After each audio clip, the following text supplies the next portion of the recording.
Euskal Herriko ekonomia sozial eraldatzailearen dinamika ezberdinetan murgilduak diren hainbat lagun hurbildu dira martxoaren 9ko tailegera.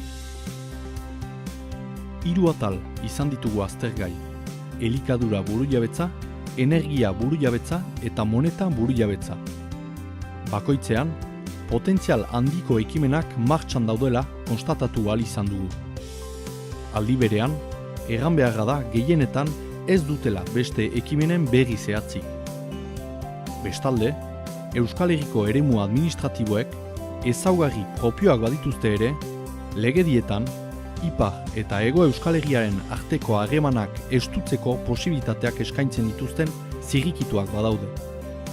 Tailegak, ekonomia sozial eraldatzailearen bidetik, neoliberalismoari aurre eginez, Euskal Herrian pausu kualitatiboak eman daitezkela agerian utzi du.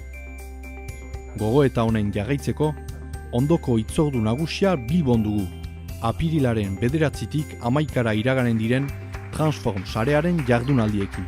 Txoin Poveda, Urruñaja, soziologian doktore gaia, eta nik lantzen ditut praktika militante alternatiboak Ipar Euskal Herrian, eta egia da Plaza Hutsak antolatu duen saio hortan, hainbat eta hainbat testigantza ukan ditugula, ezagutzeko beste adibide batzu, bai iparaldean, bai hegoaldean egiten direnak. Izan dira ere aurkezpen eta elementu biziki interesgarri batzu, ala nola Beñat Irasoegik indigun hainbat irizpide proposamen hori. Zinez, nik uste dut momentu garrantzitsuak direla olako topaketak, jakiteko ze egiten den, zeintzuk diren ahulguneak, zeintzuk diren pundu azkarrak, ze hemen egi hortan bada indar bat, bada jakitate bat praktika horien inguruan, hainbat aldiz egana izan da, eta hori sistematizatzeko eta edatzeko baliagarri izan daiteke.